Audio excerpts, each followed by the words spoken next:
Kinzinger joins us. Congressman, thanks for being with us. This is the compelling question of the hour. Should he consult with you all before he makes this important decision?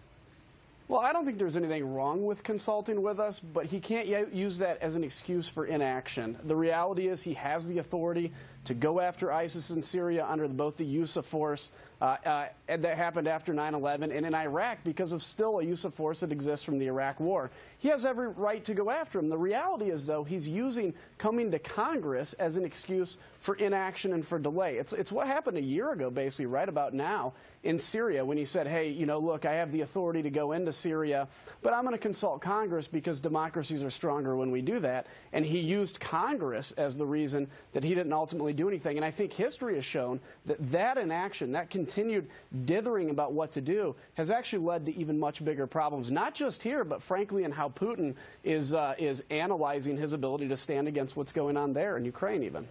You know, Congressman, you bring a unique perspective as a veteran serving in our military and, of course, as a congressman. And I just ask you to take a moment to kind of juxtapose what we saw coming from David Cameron out of the UK, raising their terror threat level too severe. They seem to have a keen grasp on the situation and the impending crisis that's coming, and they're worried about people coming home to the UK who could also then come back in across to the United States, versus President Obama saying, we're not sure what we're going to do.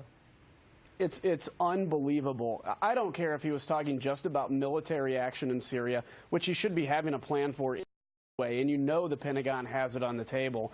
But the reality is he's got to stand up and start saying what the right thing is to do here. When I see David Cameron stand in front of the British public and say, you know, radical jihadism is the problem. We have to stand against this threat. We have to take action. And then I see the president stand up and say, well, we don't have a strategy. And I see two very different leaders. I love what David Cameron's saying, and I wish our president would say the same thing. That's the kind of commander-in-chief that the people that I work with in the military would love to hear talk about, you know, what the real threat is to the United States and get it done, get it taken care of. But you instead hear from this White House, you know, things like looking at options, taking a deep look, talking about diplomacy. Those are all words for inaction, and he's using inaction right now and trying to use these diplomatic terms for his excuse for inaction. You know, Congressman, it seems that we are missing once again a unique opportunity to be decisive with military action and other means, of course, whatever is necessary to get the job done.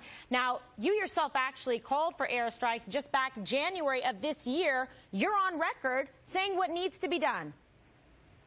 Well, that's right. In January, when ISIS, or at that point it was believed to be al-Qaeda, walked into Fallujah and raised the black flag of al-Qaeda over Fallujah, I knew it was the moment where we had to stand against this kind of incursion, this problem.